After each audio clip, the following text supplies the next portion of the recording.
Please stand clear of the doors. Por favor, manténganse alejado de las puertas.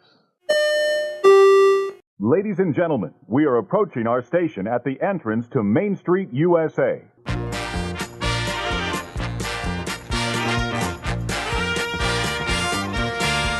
Hey everybody, thanks for joining us. This is ResortLoop.com. This is number 94. And joining me is Bob Collar. Hi everybody. He's always joining me though. Who am I kidding? Not always. Your wife jumps on board, and apparently your new co-host Kim Taylor from our last show. She's not returning my call, so I don't know what I did. So I had to call you back on. It went better for you than I got you. Okay. Very good. I got to tell you, Bob, I'm just giddy about today's show.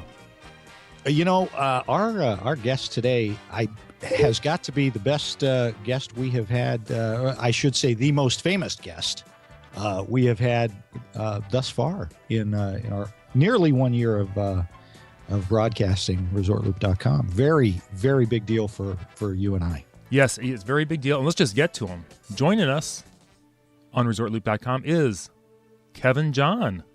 Celebrity sports artist. Yes. Hi, Kevin. Welcome to the show. Por favor, manténgase alejado de las puertas. And he's bilingual. Is that not the most awesome sentence ever? No? Yes, it is.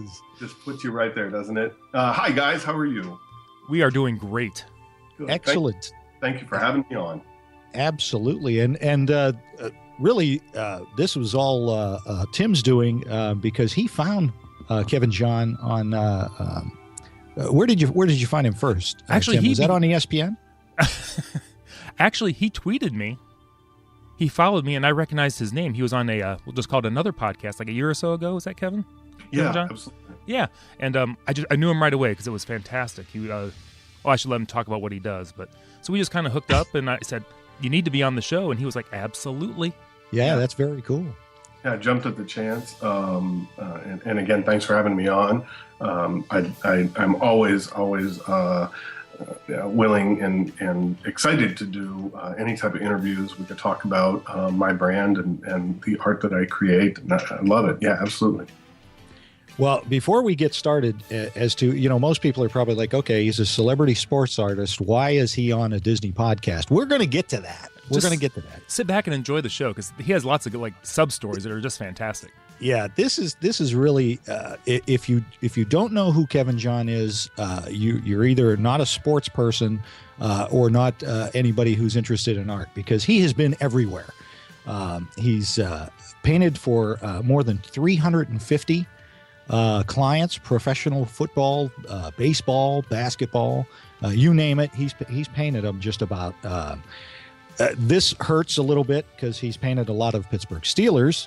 But he's also painted recently the St. Louis Cardinals has been a big client of his, and raised over $500,000 for charities. A huge artist in the sports world. So he's branching out. He's branching out. And but before we get to that, Kevin John, why don't you tell us a little bit about other than what I covered? Tell us about yourself. How'd you get started doing this? Certainly. Well, my career is now 27 years old as of April of 2014. When I was a senior in high school back in Erie, Pennsylvania, go McDowell Trojans, I started creating art for sale. I was working a part-time job at the mall and quickly learned that the only way that I wanted to be making a living was through my artwork, doing something that I enjoyed, working hard at it. So I started doing some gallery art, pen and ink illustrations of local historical sites and points of interest in my hometown, a very historical hometown. And from there, it slowly transitioned to creating this sports art by commission for pro athletes and teams. And it really almost just happened by accident. I was doing some charity work where I would, donate some art to different charity events. And I met a pro athlete, and he asked if I could create a portrait for him to hang in the restaurant that he was opening. And that's how it started. Since then, I've been lucky enough to be featured on ESPN, Creating Art Live, the Golf Channel, Spike TV. The work has gotten really strong. The Kevin John brand has gotten real strong nationally, and I'm so very proud of it. I work really hard at this, and we provide these exclusive portraits for the athletes, for themselves, for their fan clubs, for their foundations, and then for the teams, for resale to the fans or as game day giveaways for the fans. There's just, really no stone that we leave unturned. There's not a project that we usually say no to. I always say, if you can afford me, my paintbrush and my pencils and pens are at your disposal. This last week, a film that I have created illustration for just premiered at Sundance. It's called No, a documentary about the baseball player Doc Ellis. Just so many exciting things going on. We're so much more diversified than we used to be, and I'm really enjoying that part of this whole thing. And now that brings us to 2012, when I decided to make my permanent home here on the east coast of Florida, out on the barrier island, just below Cocoa Beach. And maybe you guys can talk a little bit about the next subject we're going to talk about, which is why I'm on the podcast here. Absolutely. Yes. So being in Cocoa Beach, you, I'm sure, are a Disney fan, yes? Absolutely. Have been forever. And I'm a huge fan of the parks as well. Now, is that part of moving to Cocoa Beach? It kind of was. I vacationed at Disney quite a bit over the last 15 years. I did a lot of appearances at the ESPN Club at the Boardwalk, and did some live art for Super Bowl and stuff like that with them. And I just love it down here. And I took a little trip out to historic Cocoa Beach. One of the times that I was at Disney, I think it's about 5 years ago now. And it was February, and it was snowing like crazy at home. And I was knee deep in the ocean. It was 85 and sunny. And I just fell in love with the town and the area. And I'm actually living in a little town just south of Cocoa Beach. It's called Indialantic. It's about 6 blocks by 4 blocks. It's a little tiny beach community, and you've got, literally the ocean is my doorstep, my front yard. It's amazing. I love it. So, and the bonus is I'm an hour away from Walt Disney World, which is amazing. Along the way, the mouse came knocking at my door. Yeah, that was kind of a big deal. That was back on December 20th is when they premiered your first painting. When did they actually contact you? How did that process all happen? That goes back about a year. About a year ago, I have a really good friend who's a very talented artist for Disney that works on the merchandise end of things, where he designs and creates the merch that we all love to purchase and consume. In the resort stores and whatnot.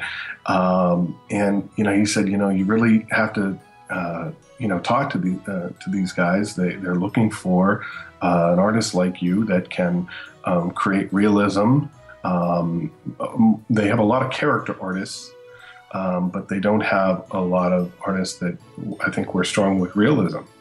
And he said, I've talked to them, and they're waiting to hear from you. And I'll be honest, I just, I kind of blew it off for a while. A couple of months went by, and I didn't make the phone call. I didn't send the email or anything like that.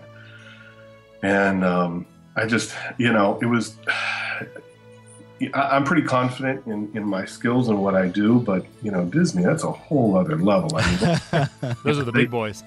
They're looking. The master artists. There is about 20 of us, and we provide art for the galleries on property worldwide. The art that you'll go in and buy and take home and hang on your walls.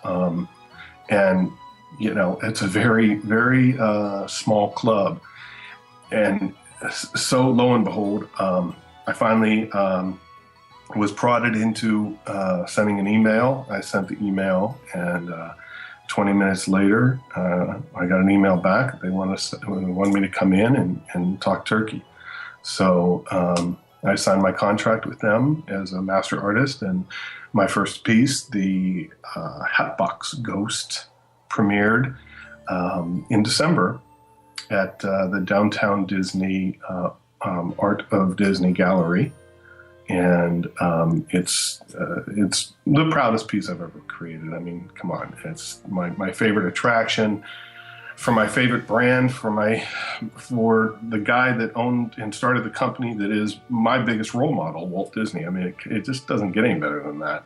That is outstanding. And at first, let me just say, when you said you got the email from the Disney company saying, "Hey, we'd like you to come in and talk to us," that is probably everyone who's listening to this podcast fantasy to get that email from the Disney company. And I tell you, if all of you that are listening, go to kevin-john.com. He has a picture of his painting up there, and it is beautiful. It is a great piece. It is. We'll also have that picture on the website. He was gracious enough to give us a copy of that, and we'll throw that on the website so everybody can look at it there too. So it's fantastic. Thank you.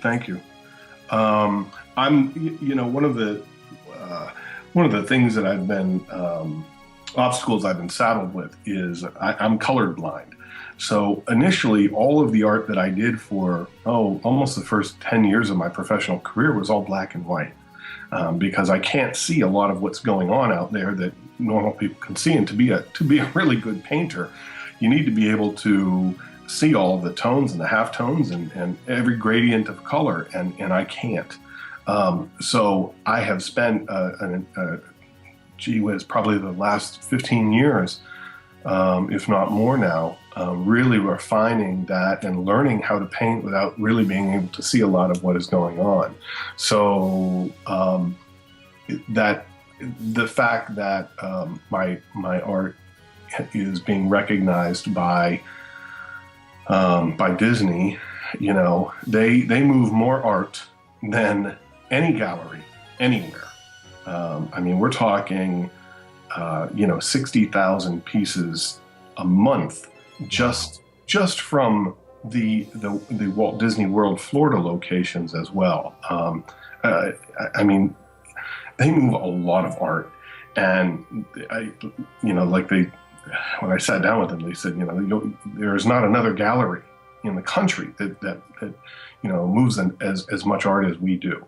And with that comes a heavy hammer in terms of their critique. I mean, everyone wants to be a Disney artist. There's not an artist out there that doesn't, dream of being able to do this. And there's very few of us that are blessed and lucky enough to be able to do that. And I cherish it so much. I mean, I wake up every day, thanking the Lord and counting my lucky stars that I have this opportunity. But for them to recognize that my painting, in terms of the color, has finally gotten to a level where they can appreciate it is a huge compliment. I'm very, very lucky. Absolutely, that is fantastic. Yeah, I know we both looked at a ton of your work, and the color. There was no idea that there would have been an issue with that. It's fantastic. Right. I mean, wow. You said that and my jaw dropped. Yeah. Absolutely. I got to ask you, being a sports nut from, a young age, and I like art. I've always liked art. I grew up, the 1980 Olympics was huge for me. have you gained any inspiration, or back in when you were first starting out as an artist, did you get any inspiration from Leroy Neiman, who painted a lot of the Olympic stuff? Because I notice a little bit. Yours is I'm not kissing up here. Okay. Yours is much better. I always thought that Neiman's was a little bit too messy, I guess yours is much neater and much more brilliant and beautiful. Thank you. Well, I certainly have been influenced by Leroy more as how he branded himself. Who doesn't know the name Leroy Neiman? Right. And has seen his work. He did an amazing job at marketing and branding his art. And that is something that I've tried to pattern myself after. If I take anything away from Leroy, I think my influence in terms of the sports art was probably much more from a gentleman named Merv Corning. Merv came up about the same time as Leroy. This is going way back. Leroy and Merv started creating art professionally, sports images, in the late 40s, early 50s, and really caught on in the 60s. Of course, Leroy did a lot of work with Playboy, and then, of course, the Olympic art and whatnot. But Merv also had done a lot of prominent pieces, and his detail is just breathtaking. And that's what I've always strived, is that, when you look at Leroy Neiman, it's Jerry Rice because it's a red splattered jersey with the number 80 and a gold helmet, and he looks like he's jumping up for a pass. Yeah, that's probably Jerry Rice. Right. But Merv Corning, it looks as though it's a photograph of Jerry Rice, and that was always my stylistic following of his. Was I wanted my art to look like the individual that I was rendering, and that was never did I receive a larger endorsement than when I did a piece with Joe Frazier. And Joe had been painted by Leroy Neiman and wasn't exactly happy with the way Neiman had always rendered him. Ali, he rendered, as Joe put it to me, very pretty. And not so much. Joe used some words, how Leroy rendered him, and he said, do you paint what you see in your mind, or are you going to paint, how you see it with your eyes? And I said, Mr. Frazier, it's going to look exactly like you. And after I created the piece for him, he signed a pair of boxing gloves to me, and it says, KJ, you are the greatest artist. And wow. It's again, those are the kind of endorsements that I'll carry forever, So, yeah. Absolutely, yeah. I do see, I'm looking at some of Merv Corning's stuff, and yeah, you're right. Mm-hmm. Yours is much closer to Merv's. Again, I think better. And I know for a fact that some of Corning's work is in the Pro Football Hall of Fame. So, it is.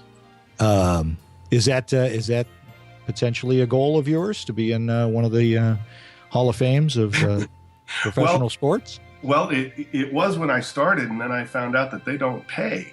And this is my job. I don't give away art unless it's tied to a charity. And the Pro Football Hall of Fame is not a charity, so Kevin John doesn't do work for the Pro Football Hall of Fame.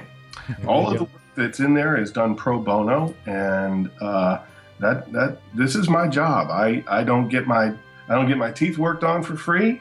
I don't get my car worked on for free. I didn't have my house built for free, and people don't get my artwork for free. It's my job. Absolutely. That's right. Good for you, because, man, I know the prices to get into the Football Hall of Fame are not cheap, so they're making some money over there.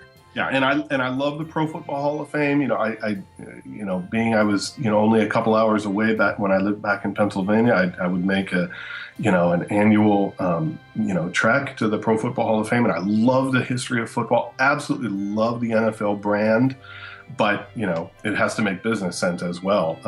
Having a piece hanging there doesn't do me any good. I've done enough with the Kevin John brand that people recognize it on its own. I don't necessarily need the Pro Football Hall of Fame to legitimize my brand. Absolutely. Yeah, you're well established. You don't need to throw anything else in there. Thank you. So what's next? What's next for Kevin John as far as Disney goes? Oh, well, we've got some really exciting projects on the board.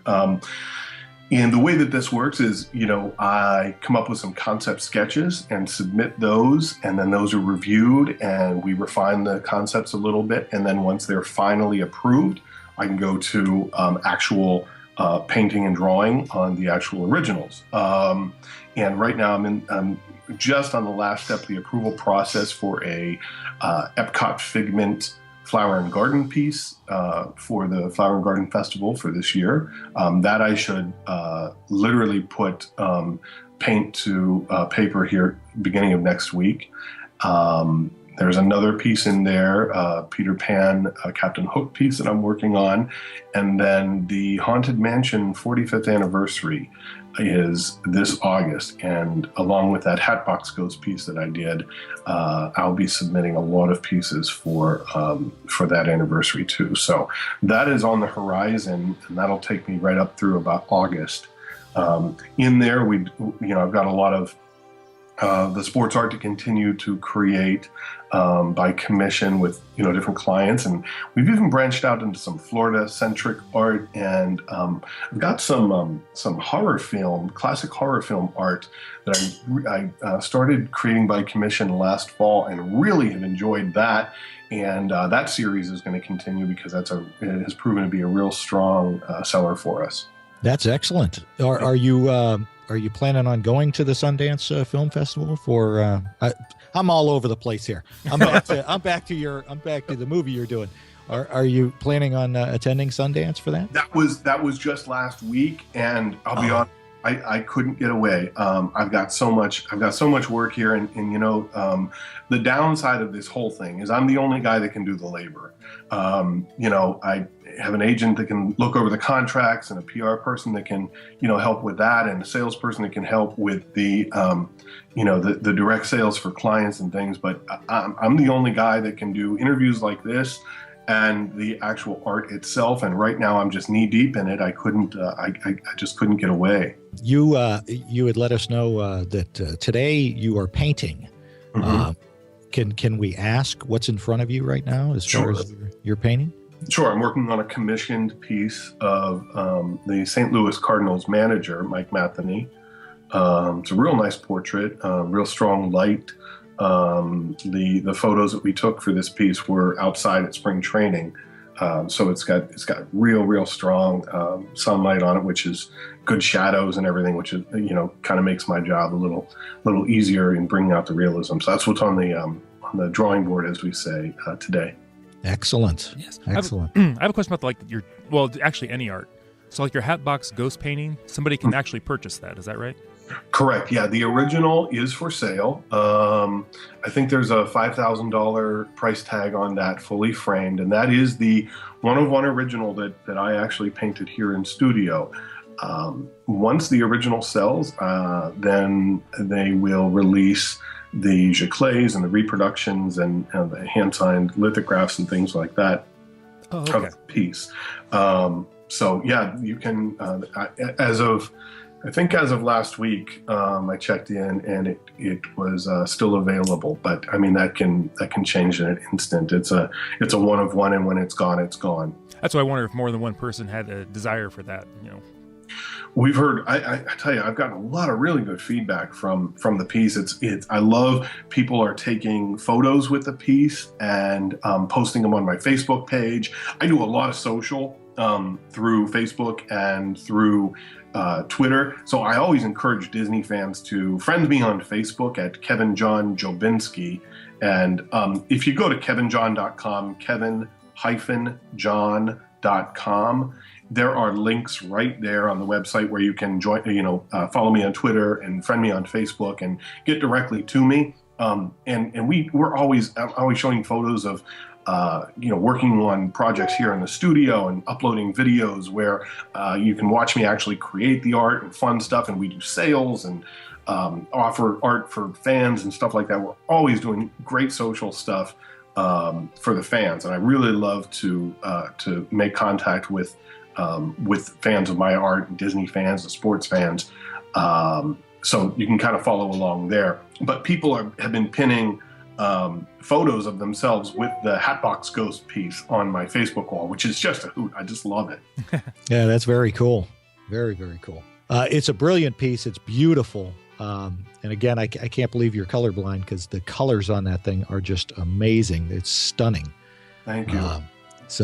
And I tell you, I am so looking forward. I think I'm more looking forward to the Captain Hook Peter Pan one that you'll be doing coming up. So thank you. It's that is going to be pretty serious, and the composition of that piece and the Epcot piece was designed so that hopefully it gets put on some merchandise too, which is always a possibility when we do create the art.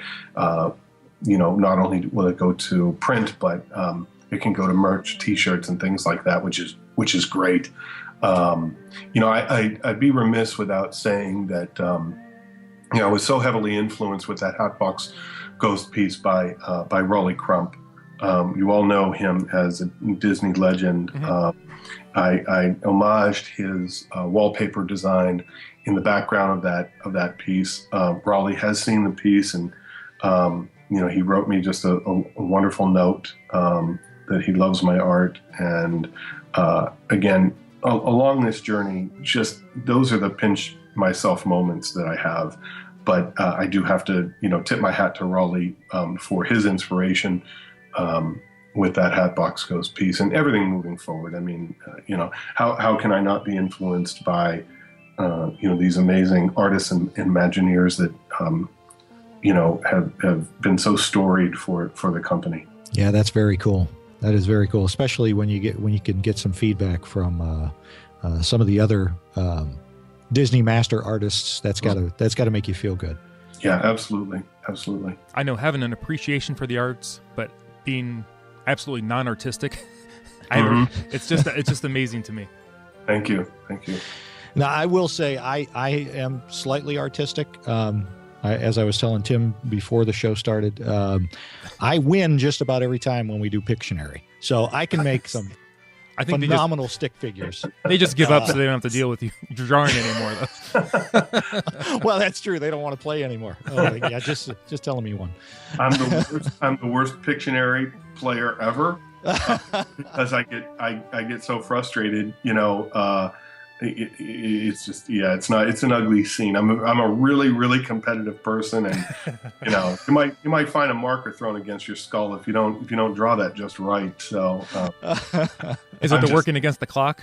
I mean, that's right. That is fantastic.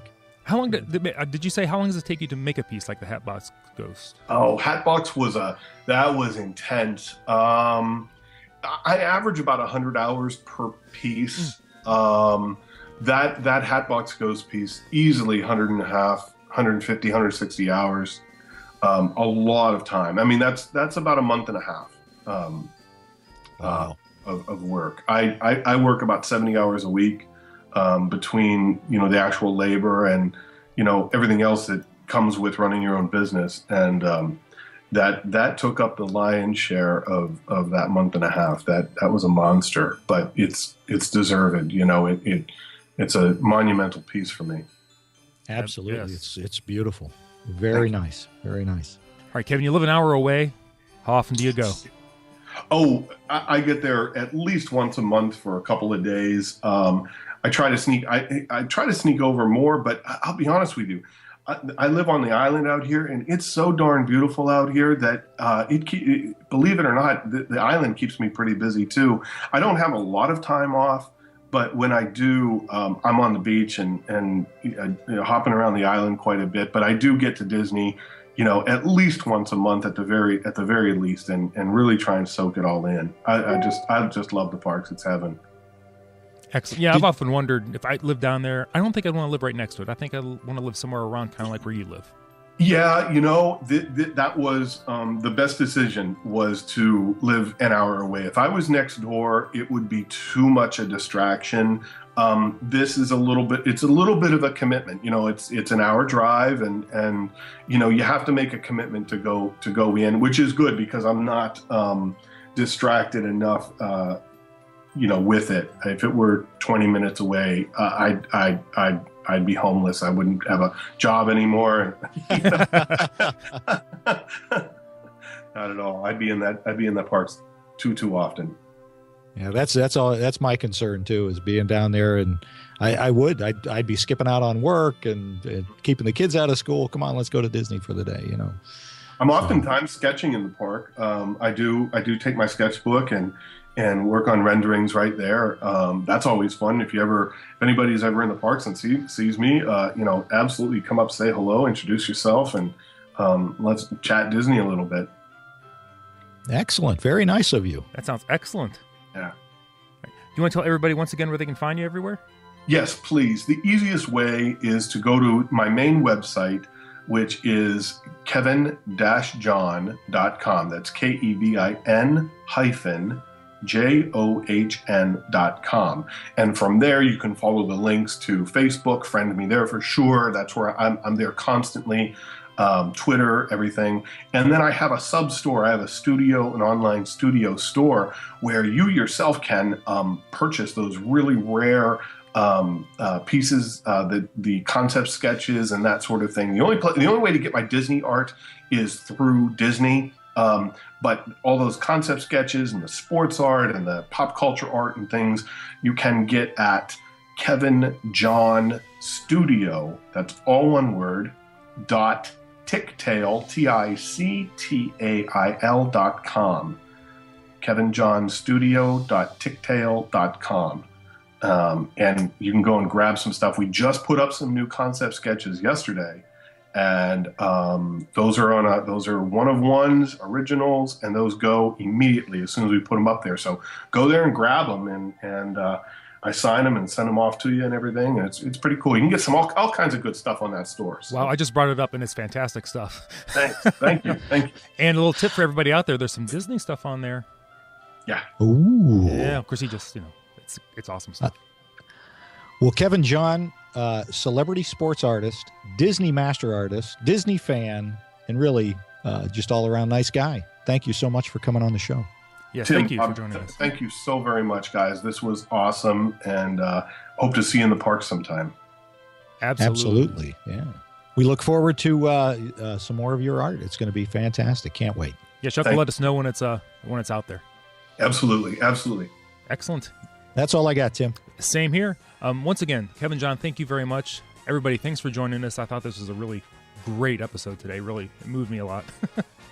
Anyway, you can find me on Twitter. I'm ResortLoop Tim. You can find us on the website, ResortLoop.com.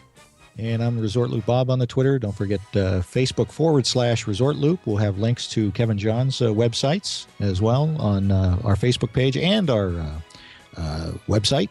And don't forget to rate us on iTunes. And you can always find us on the Stitcher. The Stitcher. Everybody, thanks for joining us. This has been the Gateway to the Magic. See you, everybody. Now you're from Erie originally, right? Yeah, originally from Erie, Pennsylvania, and live just below Cocoa Beach now, on the east coast of Florida, on the Barrier Island. I feel so bad for you. No, it's a real bummer. I'll bet.